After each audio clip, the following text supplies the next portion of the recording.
Welcome back to the No Rescue Podcast. Today, I'm super stoked because we're at a place that means a lot to me. Here at Frost City Tattoos, we're going to be interviewing Lala, who's a good friend of mine, serial entrepreneur. He owns restaurants, he owns CBD businesses, but he also does tribal tattoos. And these guys here at Frost City are some of the best when it comes to this tribal art. So I'm excited to go into the day of life with Lala. Let's dive in.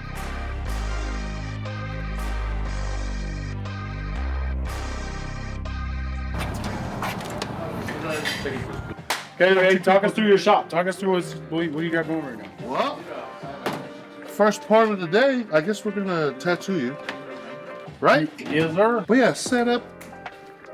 This is like one of the menial tasks of a tattoo artist, like nobody cares about, but it's kind of important because we're performing minor surgery, so like stuff has to be clean. So like only clean hands can touch stuff on this cart. Because anything that touches your skin or your blood has to be. Do you guys get is there any type of state inspections or anything like that? Yeah, you gotta, before you tattoo here every state's different, but you have to have like a bloodborne pathogen. It's basically just a test to make sure you know how to be sanitary. How many hours do you think you're tatting a week? Dude, ridiculous. Like it's stupid because not only do I have a lot of clients waiting, but then some people, they gotta get in and they don't care what it takes. And so and then some of them is family or friends. And so I try to work them in, but they're 70, 80 some weeks, sometimes more. I went on a 10-day sprint, 10 days in a row. And each day was 10 to 14 hours, 10 days in a row. But it was one of them was a big client. He number one recruit in the nation for football. And he had to get it done before the season started. But there's a lot of you see a lot of dudes NFL people come in here. There's tons of people, and then they don't know when they're free. So when they are free, they're I gotta get in. And so sometimes it's not even about what they're willing to pay. Sometimes it's the relationship you have with people. Oh, these dudes solid. I gotta get. You know what I mean? Man, I don't know if that matters to a lot of people, but some of my relationships is worth more than any kind of money that you would have made on it. So money's a byproduct of relationships. Oh yeah. Who knows everything. Money will follow that. Well, for me, tattooing, and then I've kind of adopted it into other stuff I do, but man, my one X factor over anybody. There's no secret sauce. There's no formula. There's no magic elixir. I'll just outwork anybody. Yeah. That's not I don't know, the most profound advice, but I'm just I'll outwork anybody. And the problem, the sick part about me is that I like it. Yeah. I enjoy it. Yeah. My wife gotta call me, tell me come home. Or cause I'm just I'm a real dog, bro. I'll come in here and just live off of caffeine and just be another one. Line up another one. No, I grew up in a time where men were men, you know? And a hard day of work, my back hurts, I'm sore, I'm tired, I can barely keep my eyes open. I find fulfillment in that. Yeah. That makes me happy to go home beat. Sometimes I can't even make it up the stairs to go sleep in my own bed. I'll fall asleep on the couch. Yeah. I find fulfillment in that. Yeah. I feel accomplished. Yeah. That makes me feel good. If you have to figure out a way to make money, this is the best time to live if you just want to not go the traditional route of go get a job somewhere. You can figure out how to make money doing anything. Yeah. Anything. Yeah.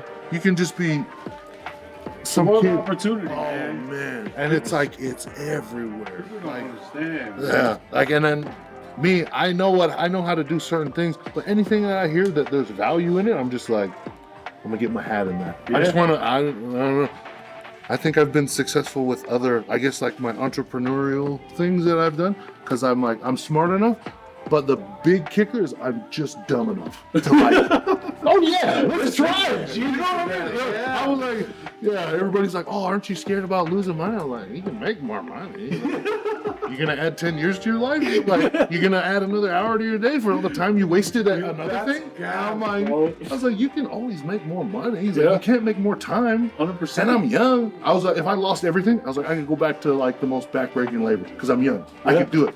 It's so I'll live riskier now. Once I'm 50, 60 years old, getting closer to retirement, I can't live riskier. But now I'm I'll put it all on black and see what happens. So Lala, how long did it take us to do this piece? Man, hours-wise, I don't even know. And I haven't given it the justice it needs on social media, but this is a pure Tongan tribal tat. That's what Frost City does best. I mean, is that the majority of what you guys do, would you say? You know, my boy VMAC, he's called us the the Avengers of the Polynesian tattoo world. We're the Avengers of the Polynesian tattoo industry. Yes, sir. And so I think all in all, this took about 40 hours between the 4 sessions we did. It might be more. I was to say, I feel like that was, yeah. No, but tattooing is a pretty awesome way of, because you can get people like Lamè in your chair, like information that he would probably charge you guys for. He sits here so long, he starts spilling some of that. I'm just in my head, I'm just like, oh, so how do you do that? All right. Bro, that's a real game, though. Oh, no, the network is everything, you know? Well, it's funny because I remember when we did it, a few days later I sent you a deal. No, yeah. And then I ended up buying it. No, I should have. And I was just like, I should have just did it. Man, if you were to tell me 5-6 years ago, hey, you're gonna take a loss for this amount of money. If you told me that 10 years ago, I'd be crushed. Yeah. But then like when it happened, I was like, figure it out. Yeah. Like, yeah. Next up. we have some tools. Like, we'll figure it out. Yeah. Yeah, now it's not that big of an issue. You don't really worry about it the same way. But yeah, if you told me that 10 years ago, like, hey, this is gonna happen and you're gonna lose this much money, I'm like, okay, so what happened with Bok Bok? Talk me through what happened with Bok Bok. I don't know if I can. Oh, for real? It's like that. Well, it was just, man, that's like one of those things where people you're in business with, you gotta like trust them. You gotta know that, you know what I mean? And like people, you gotta trust people to be good stewards over your money. Yeah. Like, you know what I mean? Like, I know how I treat my money, and I definitely, when I let other people be in charge, not just with that business, but anything. When I let someone else be in charge of my money, they don't respect it like I do. Yeah. They don't, you know, they don't know what it went into making that. Yeah. So like they don't respect it the same. But Or you find partners who do, you know, those are the ones you keep around like gold. Yeah, like, find. yeah, like if there's ever like a deal or something going on in my life and I gotta pool money from other people, I treat their money like my 100%. money. I'll stay up late at night making sure that I figure out how to make sure they get their money back.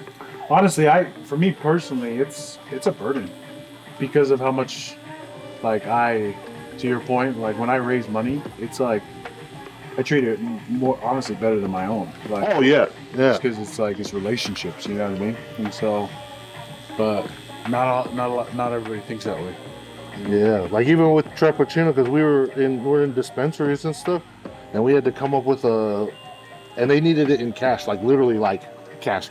Yeah. Like, so we had to come up with a bunch of money, and we're like, well, we can do this, and then my buddy lent me the money. Yeah. And then he made money on his money. Yeah. You know what I mean? Because I was like, it was important to me that like, you know, if you give me that, I gotta figure out how to make it, make it work. And not only was it worth his risk, but like, you know, he made money on the money he lent me. So I was like, Here. Hi, bro. Well, I've loved seeing Day in the Life. Appreciate you reigniting this feeling in my arm again. But oh, shit. come on, bro. Okay, come on. Oh, it's like, bro, right? I know there's love-hate relationship with this feeling right here, right now. But dude, I'm excited to kind of dive in. We'll hop back to the office and we'll run it, bro. Let's go.